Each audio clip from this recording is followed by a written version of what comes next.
യെശയ്യാവ് 1-ാം അധ്യായം 16 മുതൽ 31 വരെയുള്ള വാക്യങ്ങൾ. നിങ്ങളെ കഴുകി വെടുപ്പാക്കുവിൻ, നിങ്ങളുടെ പ്രവൃത്തികളുടെ ദോഷത്തെ എന്റെ കൺമുമ്പിൽ നിന്ന് നീക്കിക്കളവിൻ. തിന്മ ചെയ്തത് മതിയാക്കുവിൻ, നന്മ ചെയ്യുവാൻ പഠിപ്പിൻ, ന്യായം അന്വേഷിപ്പിൻ. പീഡിപ്പിക്കുന്നവനെ നേർവഴിയാക്കുവിൻ, അനാഥന് ന്യായം നടത്തിക്കൊടുപ്പിൻ, വിധവയ്ക്ക് വേണ്ടി വ്യവഹരിപ്പിൻ. വരുവിൻ, നമുക്ക് തമ്മിൽ വാദിക്കാം എന്ന് യഹോവ അരുളിച്ചെയ്യുന്നു. നിങ്ങളുടെ പാപങ്ങൾ കടുചുവപ്പായിരുന്നാലും ഹിമം പോലെ വെളുക്കും, രക്താംബരം പോലെ ചുവപ്പായിരുന്നാലും പഞ്ഞി പോലെ ആയിത്തീരും. നിങ്ങളുടെ മനസ്സ് വെച്ച് കേട്ടനുസരിക്കുന്നുവെങ്കിൽ ദേശത്തിലെ നന്മ അനുഭവിക്കും. മറുത്ത് മത്സരിക്കുന്നുവെങ്കിലോ നിങ്ങൾ വാളിനിരയായിത്തീരും. യഹോവയുടെ അരുളി ചെയ്തിരിക്കുന്നു. വിശ്വസ്ത നഗരം വേശ്യയായി തീർന്നിരിക്കുന്നു. എങ്ങനെ അതിൽ ന്യായം നിറഞ്ഞിരിക്കുന്നു, നീതി വസിച്ചിരിക്കുന്നു. ഇപ്പോഴോ കൊലപാതകന്മാർ നിന്റെ വെള്ളി കീടമായും നിന്റെ വീഞ്ഞ വെള്ളം ചേർന്ന് ഇരിക്കുന്നു. നിന്റെ പ്രഭുക്കന്മാർ മത്സരികൾ, കള്ളന്മാരുടെ കൂട്ടാളികൾ തന്നെ. അവർ ഒക്കെയും സമ്മാനപ്രിയരും പ്രതിഫലം കാക്ഷിക്കുന്നവരുമാകുന്നു.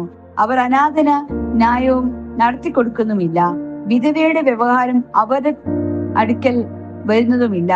അതുകൊണ്ട് ഇസ്രായേലിന്റെ വല്ലഭനായ സൈന്യങ്ങളുടെ യഹോവയായ കർത്താവ് അരുളിച്ചെയ്യുന്നു. ഞാൻ എന്റെ വൈരികളോട് പകവീട്ടി എന്റെ ശത്രുക്കളോട് പ്രതികാരം നടത്തും. ഞാൻ എന്റെ കൈ നിന്റെ നേരെ തിരിച്ചു, നിന്റെ കീടം തീരെ ഉരുക്കിക്കളയുകയും നിന്റെ വെള്ളിയും ഒക്കെ നീക്കിക്കളയുകയും ചെയ്യും. ഞാൻ നിന്റെ ന്യായാധിപന്മാരെ ആദിയെങ്കിൽ എന്ന പോലെ, നിന്റെ ആലോചനക്കാരെ ആരംഭത്തിങ്കിൽ എന്ന പോലെയും ആക്കും.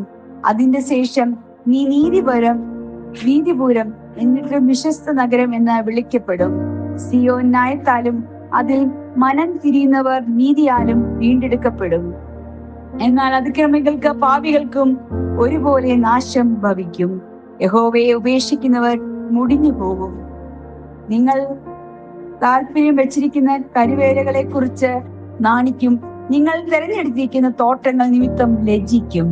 നിങ്ങൾ ഇല പൊഴിഞ്ഞ കരുവേലകൾ പോലെയും വെള്ളമില്ലാത്ത തോട്ടം പോലെയും ഇരിക്കും.